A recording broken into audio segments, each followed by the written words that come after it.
सभी को नमस्कार। आज हम स्कंदगुप्त नाटक में गीत योजना के बारे में पढ़ेंगे। नाटक में गीतों की योजना से भी प्रसाद अपनी नाट्य कला की मौलिकता का आभास देते हैं। स्कंदगुप्त में कुल 15 गीत हैं। नाटक के प्रत्येक अंक में और कई दृश्यों में गीतों का विधान किया गया है। गीत कहीं पात्रों के स्वभाव को व्यंजित करते हैं, कहीं कथानक में भाव दीप्ति का सौंदर्य भरते हैं तथा अंतर्वस्तु के अगोचर परवा की व्यंजना करते हैं।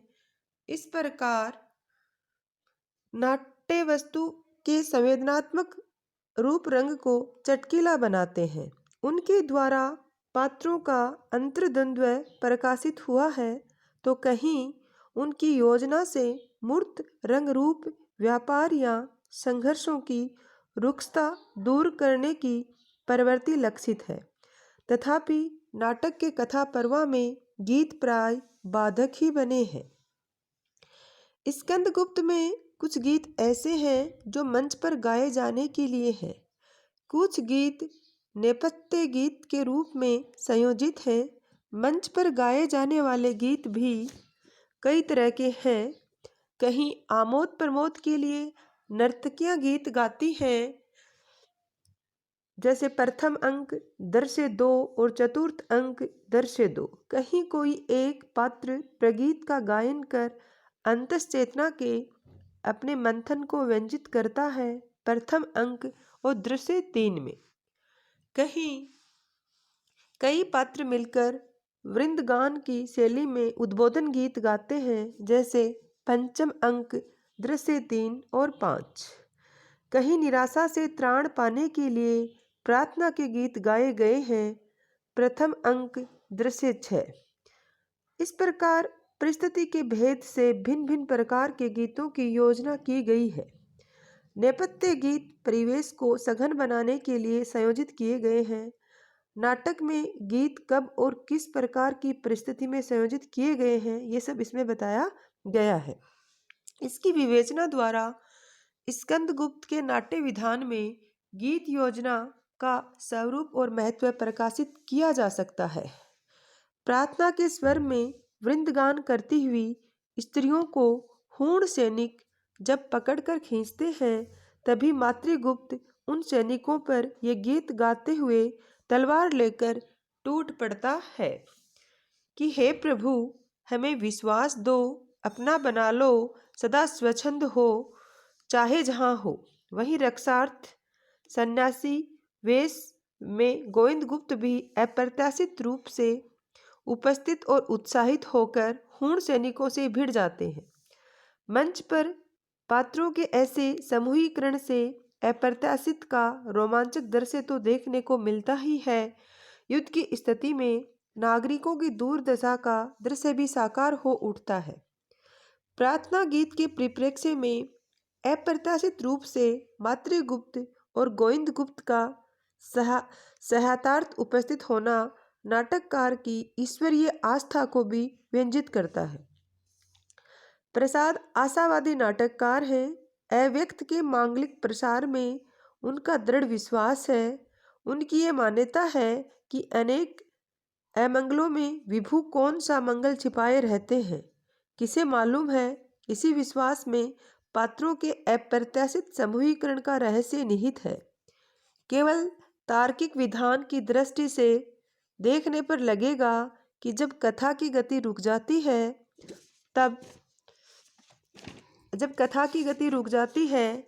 तब उसे आगे बढ़ाने के लिए प्रसाद के नाटकों में पात्र जैसी भूमि को फोड़कर उपस्थित हो जाते हैं, जो बहुत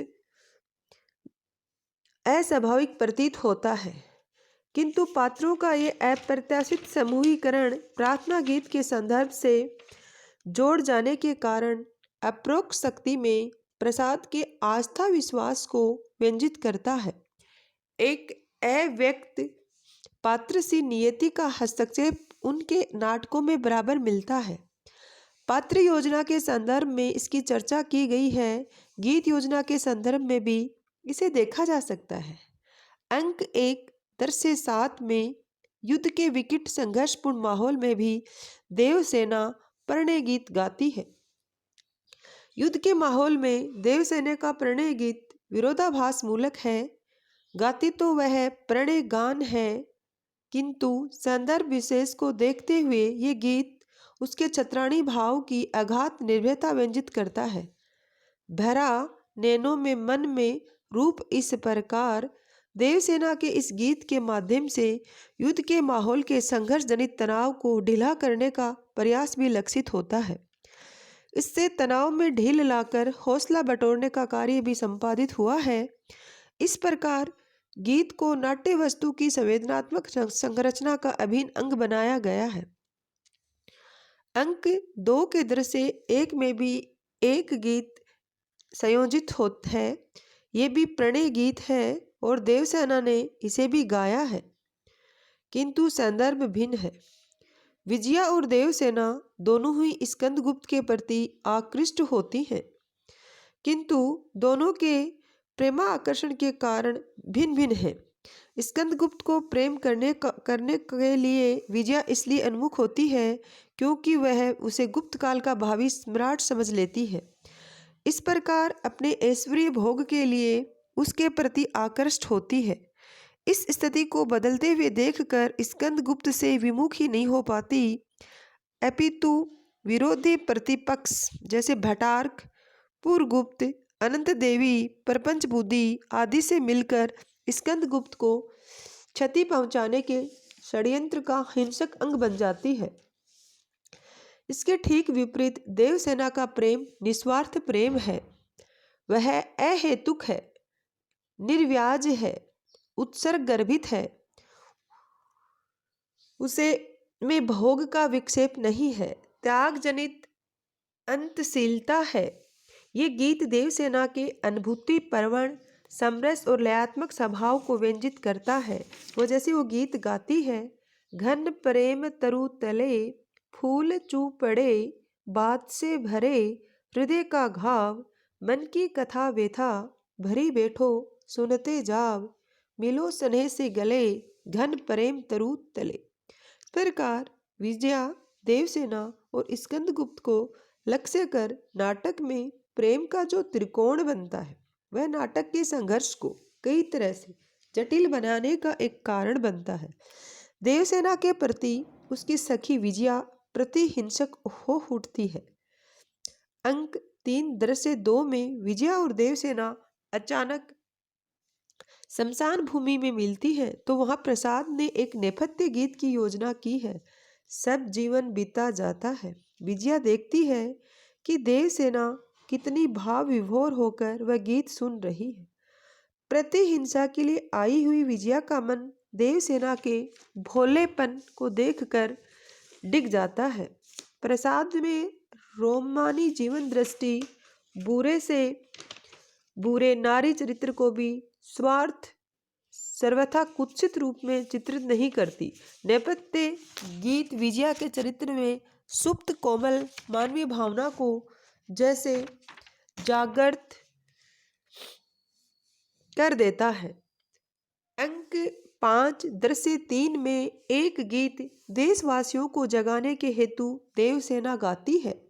वो गीत गाती है, देखो, देश की दुर्दशा निहारोगे। इसी अंक के दृश्य 5 में मातृगुप्त, प्रणदत्त, स्कंदगुप्त, भटार्क, भीम वर्मा आदि वृंदगान के रूप में गीत गाते हैं। हिमालय के आंगन में ये गीत विजय के आलोक की तरह फैलता हुआ गीत है। इसकी दृढ़ लयात्मक इसी चेतना के अनुरूप है।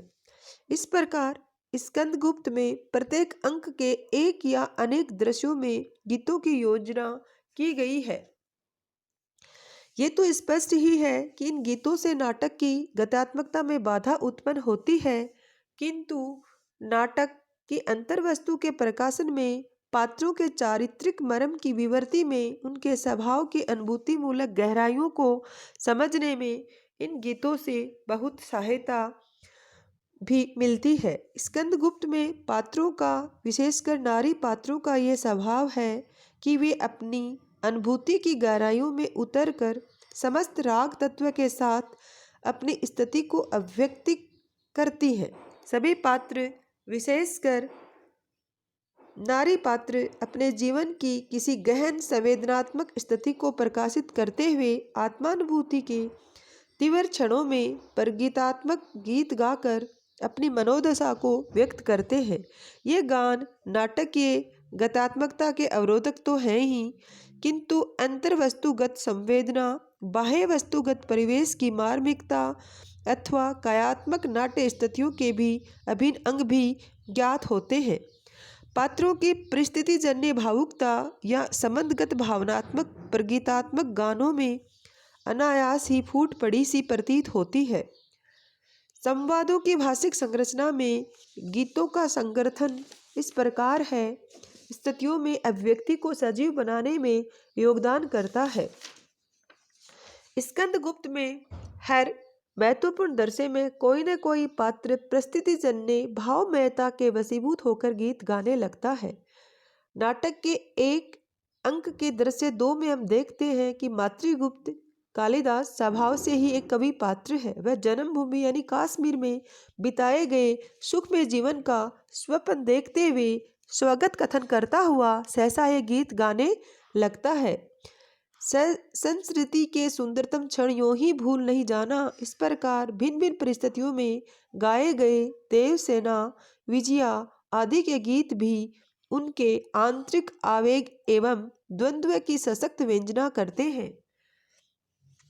स्कंदगुप्त में पात्रों की परिस्थिति जनित भावुकता को प्रकाशित करने के अतिरिक्त दूसरे रूप में भी गीत सविनिष्ट किए गए हैं। वे गीत भी वस्तु योजना में अपने ढंग से संगठित हैं। कुछ प्रणय गीत महफिल की शैली की हैं जिन्हें नर्तकियां गाती हैं। नाटक में कुछ गीत ऐसे हैं जो देश की विपिन दशा से उत्पन्न नैराश्य के परिप्रेक्ष्य में गाए गए हैं। ऐसे गीत प्राय प्रार्थना गीत हैं। शत्रुओं से पददलित देश की विपन्न दशा को लक्ष्य कर प्रणदत्त के साथ देशों उद्धार के लिए भीख मांगती हुई देवसेना गीत गाती है। देश की दुर्दशा निहारोगे गीतों का एक अन्य रूप नेपथ्य गीतों का भी है। समग्रतः अभिनय की दृष्टि से स्कंदगुप्त की संरचना जटिल ही ज्ञात होती है। दृश्यों और पात्रों की इतनी अधिकता है कि रंगमंच की सीमा में वे सिमट नहीं पाते। पात्रों के कितने ही रूप एक साथ सामने आते हैं। नाटक की सार्थकता दर्शक द्वारा नाटार्थ और नाट्यगत संवेदनाओं की ग्राह्यता में है। दर्शक की ग्राह्यता की दृष्टि से स्कंदगुप्त एक दूर नाटक है, अतः अभिनय की प्रयोजनीयता ही सिद्ध न हो तो नाटक को अभिनय नहीं माना जा सकता। इस प्रकार हमने स्कंदगुप्त नाटक की गीत योजना के बारे में पढ़ लिया है।